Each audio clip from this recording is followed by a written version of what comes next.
wander in this facility and feel that if it's not that we haven't been that in here. Do you get that piece? I don't think you all have any idea how extraordinary you are. First thing I want to say is I want to say thank you for some people that held spaces for me while I was gone. I was actually here when Ed Wein was here, but I didn't speak that Sunday morning. But Deb Moore spoke for me, and last week Kim Ewell did, and I heard you were fabulous, darling. Yay. So thank you, and let's say thank you to them for doing that for me. I saw a picture on Facebook with you doing this. I was like, I wonder what that was. Who knows? But what I want to say is I have a mentee from Evansville, Indiana. And I went to another Unity church. They're not all the same. They're not. And I know Reverend Becky feels that, too. When you go to somebody else's church and you're holding the space for a brand new minister or somebody that's walking the path of being ordained, and you come home and you go, oh, thank you, God. And it's not to say something negative about another space, but we have something special here, and we forget it. We take it for granted. We walk in here and go, oh, that's just us. Do you know that there's not this kind of music every Sunday morning in other Unity churches? Do you have any idea? I mean, there's some great, she's got rockin' music at her church, I can tell you, because I've been there. And nothing against the woman at the other church, but the woman who played the piano where I was at least 175 years old. At least. And I told Judy I was extremely excited that she wasn't there with me, because I would have snorted and giggled the whole time through it. At least I could have just done this. Singers, you will appreciate this, but if you ever tried to sing with somebody who, if they made a mistake, they backed up a measure or two. So that's how we sang hymns. And it was really exciting. You all have no idea what you have over there and these amazing musicians every Sunday morning who just walk in here and do this.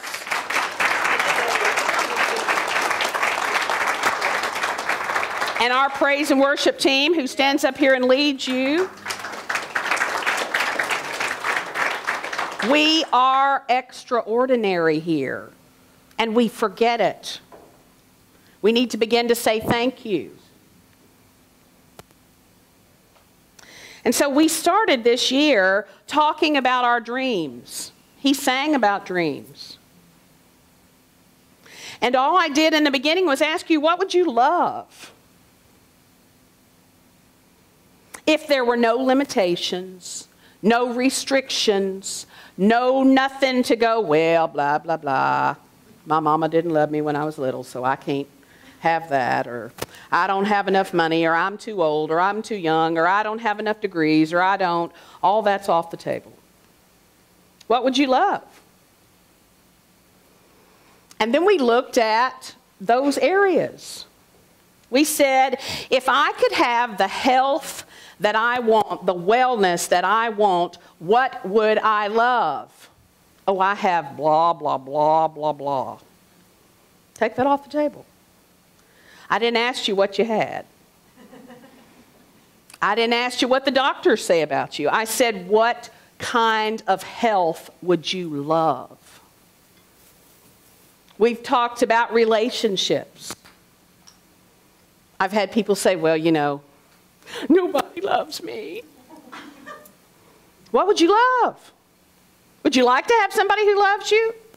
What would that person be like? What kind of relationships would you like to have?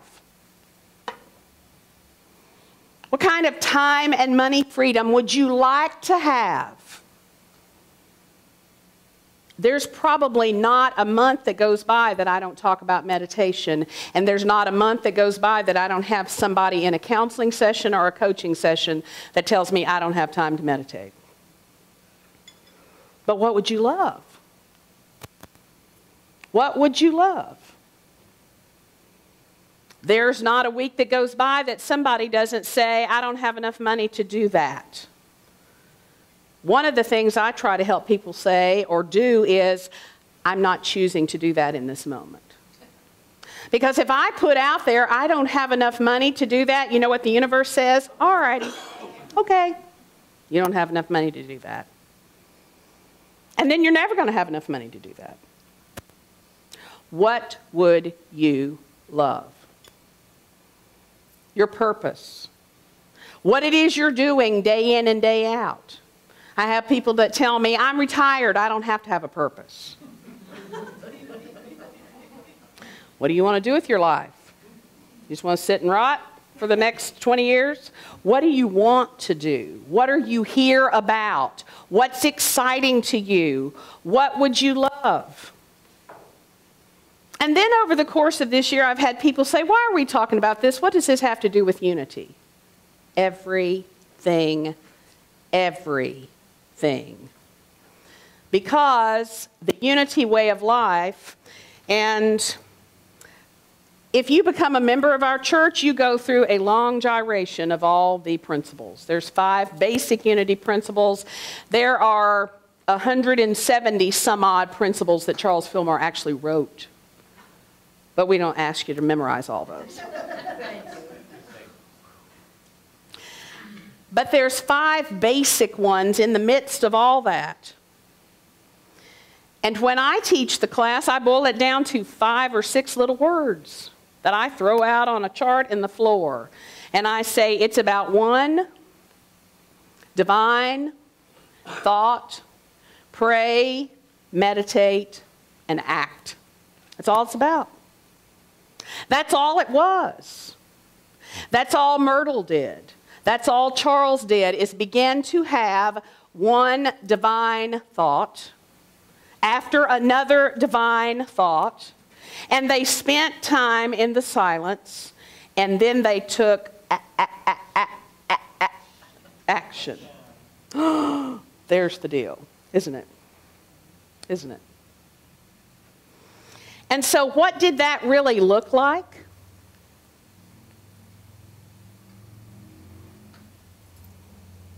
Myrtle, when she was younger. And actually in 1886, some of the texts say 1887. Her granddaughter says it was 1889. I don't know when it was. But it was somewhere in there. She was studying with some amazing women. Now that in itself was a big ta-da back in those days, to be studying with some amazing women. She was studying with Emma Curtis Hopkins, Mary Baker Eddy, and Elizabeth Sands Turner, which, by the way, if you're not aware, began the Unity Church, Unity of Nashville. Elizabeth Sands Turner. Yes. And when I say that, people go, hmm? Yes, she has written volumes of Unity books. And she's the one that Unity Association sent to Nashville to begin with that little study group to turn that into a church. Elizabeth Sands Turner. Almost 100 years ago. Wow. Myrtle was studying with them because she had tuberculosis. And she had tried many, many things. And nothing was working. And the doctors had said, darling, you're going to die. She had 3 little boys.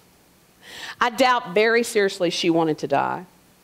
I would imagine that in that moment she was saying, I want to watch my children grow up. I want to see them have families. I don't know if she thought, what would I love? But I know that she began to have divine thoughts when she was working with those 3 women. And one night, Emma Curtis Hopkins invited her to a speech by Dr. E.B. Weeks, a man, woo, out on the edge, who taught metaphysics. Wow, that's another out on the edge thing back in the late 1800s. And she was listening to him, and I am sure Myrtle, being the student that she was taking voracious notes. You know how you do that? We used to do them like this. Now we do them on phones, but we take them. And she heard this statement. Now, the doctors had said, you inherited tuberculosis. That's what they told her. I don't know where they got that. I wasn't a doctor back then, I don't think. If I was, shame on me. But anyway, that's what they said to her. But she heard somebody say through the midst of all that he said, I'm a divine child of God, therefore I don't inherit sickness. Have you ever been sitting somewhere and all of a sudden some piece of truth just cuts through everything else and you go, And she went home and she thought, what am I going to do with that? Because that is not what I've ever been told. The doctors have told me I have tuberculosis and I am going to die. Do I believe that? Or do I believe that I'm a child of God and I don't inherit any of this and I don't have to have it anymore? Wow. What would you love? You want to know how dreams work in the unity way of life? You have to decide what you would love and talk about that. Now, if Myrtle had gone home and talked about her tuberculosis on and on and on and on, which is what some of us do, guess what I got? I got kaponka hinka honka. And then somebody goes, what is that? Well, you know, it makes parts of your body rot off and fall off. Ooh, can you catch it? Because if you can't, I'm not going to sit by you or be anywhere near you. Who told you that? Well, blah, blah, blah, who has 400 PhDs and la-di-da-di-da-di. That's what we do. And we go, this is the truth. I have kabonka, bonka, bonka. That we do. We say that. Okay, that's what I got. And we put it on Facebook. I have kablanka, blanka, blanka. And then we're all out there researching kablanka, blanka, blanka. Oh, Lord mercy. What is that? And there's all kinds of websites I can get on to look it up. And there'll be all kinds of things. And it'll say if you have 7 of the above 10 symptoms, guess what? We all do. So we all have it, whatever it is. And then we're all scared. Is that the unity way of life? I'm going to ask that again, and I hope I hear more than that next time. Is that the unity way of life? No. Do you have the guts to live an extraordinary life or not? Yes. This is not rocket science, people. This is what kind of thoughts and what kind of divine thoughts am I willing to hold? Because if the universe is there and is the love within and is your witness and is going to witness everything, all you have to do is post on Facebook, I have kablanka, blanka, blanka. And all of us, along with the universe, goes, all righty. She does. She has it. Don't we all do that? Oh, I'm so sorry, honey. That sounds awful. Do we want to live an extraordinary life or not? I'm done playing with this stuff. And I'll be honest with you, I've played around the edges of unity, and I've studied unity, and I've gone blank, blank, blank, blank, blank, blank, blank. But am I willing to live a unity way of life, an extraordinary life, and quit talking about kablanka, blanka, blanka? Because it's not real. It's not. The truth is, what? Say that out loud. I am a divine child of God. Therefore, I don't inherit sickness. So what do you see? What do you see? A rocking chair and what? Picture of Jesus. I have no idea if that's the picture Myrtle had. We don't know what picture she had. I do think I have seen it at some point in time because they used to give tours of her office at Unity Village and they have that picture there.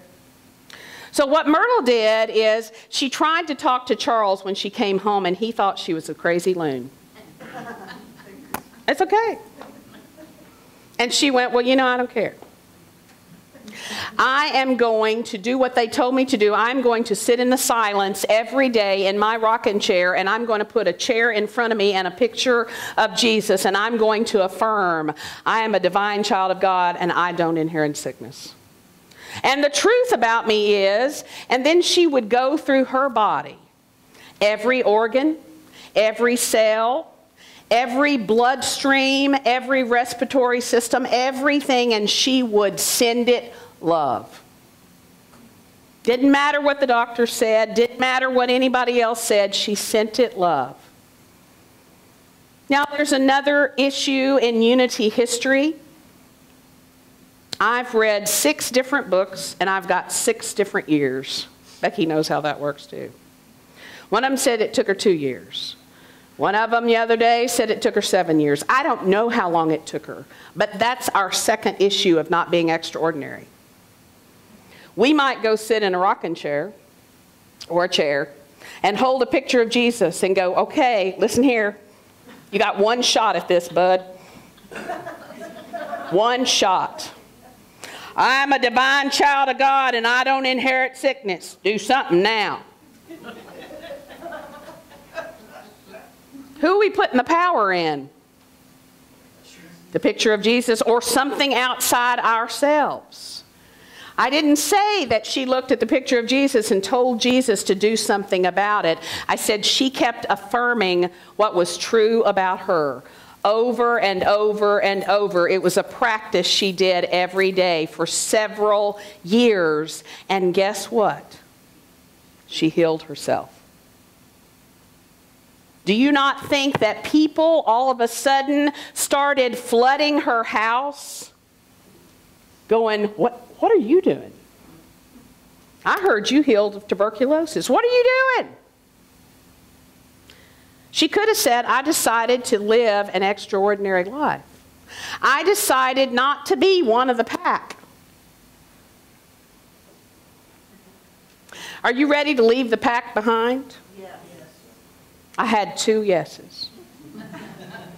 That's not the easiest thing to do. It is much easier to talk about illnesses or talk about lack of money or talk about what's going on in politics that we don't like or talk about whatever else is nasty that we want to change. It's much easier to talk about all that because the pack is talking about it all the time. They're barking, barking, barking. Bark, bark, bark, bark, bark. That's much easier to do than it is to speak the truth, to live an extraordinary life. So, that's your question. Am I willing to leave the pack behind? Am I willing to believe that there is love within, that there is a power and a presence much greater than anything else that could be going on in my life? Much greater than any relationship issue, much greater than any money issue, much greater than any health issue, much greater than anything that could be happening. It lives right inside of me. Do you believe that? Some of you are looking at me like, this is not the first time you've seen this or heard this. This is not a lot of your first rodeos. But I also know that we all forget. Don't we? And we get in a group of people and they're all talking about something and we just join in because, you know, I don't know what else to do. And if I run to the hills, they're going to think I'm crazy. And I'm not going to say, I'm a divine child of God and therefore... So we don't know what to do.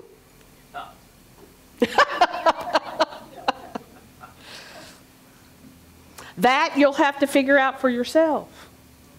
I have been known in the last about 6 or 7 months to speak my truth in circles of people that have not been happy. It's okay. I think it's mine to do now. Yes, do some of these people think I have 4 heads and 3 tails? Yes, they do. When I say I'm a dream builder life coach and I help people create the lives they would love to live, well, what about economics today? What about that? What about it? What would you love to do? Well, honey, I've had diabetes for 40 years. What about that? What about it? What would you love? What kind of health would you love to have? Well, I've had 7 broken relationships and nobody loves me. Wow. Of course, what's the common denominator in all that? I do think that occasionally. It's like, okay, there's probably some reaming out you need to do on some level. And what would you love? What would you love? Look at somebody and say, what would you love? Look at somebody and say, what would you love?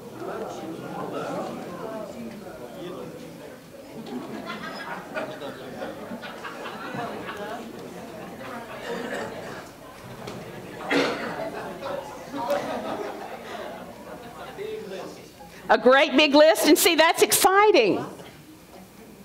Because what I know is that energy just rose in the sanctuary here. It's like, what would I love? Oh, I know that. I have a bucket list. I have lots of things. Do you realize that those deep desires were placed there by that same love within? Do you understand that? We've been having those conversations on Wednesday lunch bunch and Wednesday night class, because I've had some people go, oh, I didn't know I could have any desires, because I didn't know that God wanted what I want, or I could have what I wanted, because, you know, nobody ever let me have what I want. The universe wants you to have everything you desire. It's part of being called onto this planet. It's part of why you're here. To create an extraordinary life, not to be an Eeyore wandering around pitiful. You're here to live a unity, lovely, amazing, extraordinary way of life. And so there are things inside you that you are called to do and be the whole time, but you have to listen. Did Myrtle listen? She heard, I am a divine child of God, therefore I do not